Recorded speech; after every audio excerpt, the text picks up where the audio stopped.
नमस्कार दोस्तों, आज की हमारी वीडियो है फॉर्म 3CD के क्लोज 44 के ऊपर।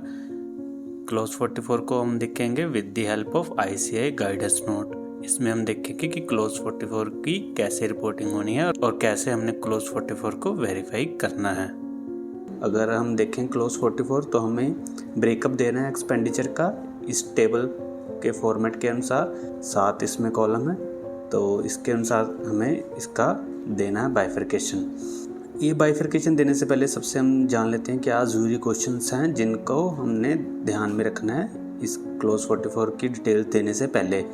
सबसे पहले क्वेश्चन है कि क्या हमें each and every head of expenditure की डिटेल देनी है इधर, या फिर टोटल एक्सपेंडिचर की डिटेल देनी है। तो इसका आंसर ये है कि हमें टोटल एक्सपेंडिचर की डिटेल ही प्रोवाइड करनी है, यहाँ पे अलग अलग से प्रोवाइड करने की ज़रूरत नहीं है।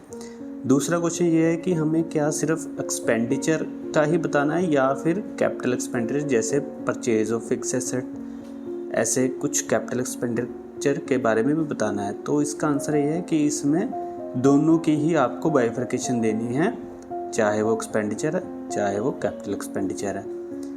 इसके बाद अगला क्वेश्चन ये है कि अगर हमने कोई एक्सपेंडिचर किया है, उसका ITC हमने क्लेम किया है या नहीं किया है क्लेम, तो इससे क्या कुछ फ़र्क पड़ता है हमारा क्लोज 44 में। तो इसका आंसर ये है, अगर आपने ITC क्लेम किया है या नहीं क्लेम किया है, इन दोनों बातों से क्लोज 44 का कोई भी लेना देना नहीं है। क्लोज 44 सिर्फ इस रूल के ऊपर डिपेंड है कि आपका जो एक्सपेंडिचर है वो सामने वाली पार्टी रजिस्टर्ड है या नहीं है। अब बस आपको रिपोर्टिंग इसके अनुसार करनी है। इसके बाद एक क्वेश्चन और है कि क्या कोई एक्सपेंडिचर ऐसा भी है जिसकी रिपोर्टिंग क्लोज 44 में नहीं होगी।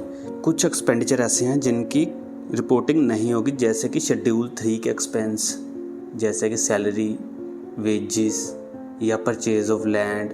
ये कुछ एक्सपेंडिचर हैं जो शेड्यूल 3 में जिनको सप्लाई नहीं माना जाता, इनकी रिपोर्टिंग नहीं होगी।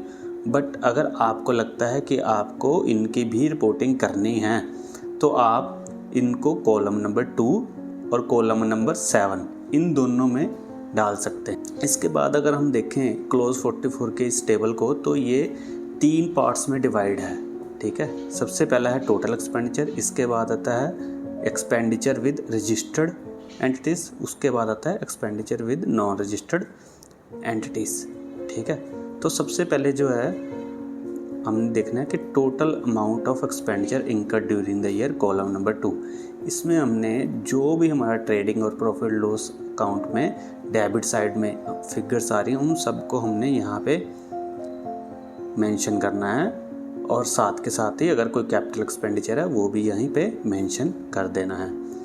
और इसमें आपने ध्यान रखना है कि जैसे कि ट्रेडिंग और P&L के डेबिट साइड में हमारा opening stock, gross profit, depreciation, ऐसे जो फिगर्स आ रही हैं इनको हमने कंसिडर नहीं करना है क्लोज 44 के लिए।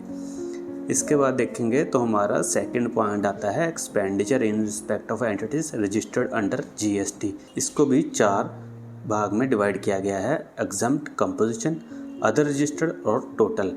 एग्जम्प्ट में आपने ध्यान रखना है कि जो भी सप्लाई एग्जम्प्ट कैटेगरी की है उसको आपने यहाँ पे मेंशन करना है, और इसी के साथ नॉन टैक्सेबल सप्लाई भी जो है वो भी आपकी एग्जम्प्ट में ही कवर्ड होगी। नॉन टैक्सेबल सप्लाई मैंने अल्कोहल, लिकर, पेट्रोल, डीजल, ये सारा एग्जम्प्ट में ही कवर्ड होगा।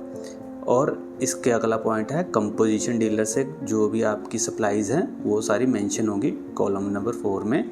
इसके बाद आ जाता है अदर रजिस्टर, जो भी आपका सप्लाईज हैं रजिस्टर्ड पर्सन से रिसीव हुई हैं और ना ही वो एग्जम्प्ट में आती हैं ना ही कंपोजिशन डीलर से है, वो सभी आपकी आनी कॉलम नंबर 4 में अदर रजिस्टर्ड एंटिटीज़ के अंदर। और इसके बाद आता है आपका column number 6 total payment. Total payment में आपका आएगा जो 3, 4, 5 का टोटल। इसके बाद आता है आपका column number 7 expenditure related to entities not registered under GST।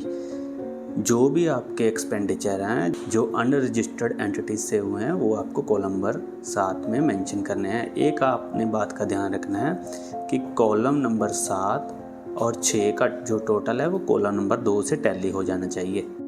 तो एट द एंड बात आती है ऑब्जर्वेशन या क्वालिफिकेशन पे कि क्या ऑब्जर्वेशन और क्या क्वालिफिकेशन हमारी होनी चाहिए अगर क्लाइंट हमें डाटा प्रोवाइड नहीं करता, और अगर करता है पर पूरा डाटा प्रोवाइड नहीं करता और वो एप्रोप्रिएट नहीं है।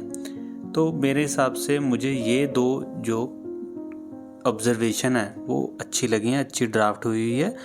तो पहली जो ऑब्जर्वेशन है वो इस केस के लिए अगर आपको SASE ने डाटा प्रोवाइड ही नहीं किया, ठीक है, तो उस केस में हमारी क्या ऑब्जर्वेशन रहेगी। और दूसरा जो केस है वो केस है अगर SASE ने डाटा आपको प्रोवाइड किया है पर वो 100% एक्यूरेट नहीं है या आप उसको 100% एक्यूरेट नहीं मान रहे, तो उस केस में हमारी ऑब्जर्वेशन कुछ ऐसी रहेगी। इन ऑब्जर्वेशन को मैं आपको वर्ड के फॉर्मेट में भी दे दूंगा, उसके लिए आप मुझे मेल कर देना, मैं आपको वर्ड पे सेंड कर दूंगा। इस वीडियो के लिए इतना ही, बने रहिए हमारे साथ। नेक्स्ट वीडियो के लिए धन्यवाद।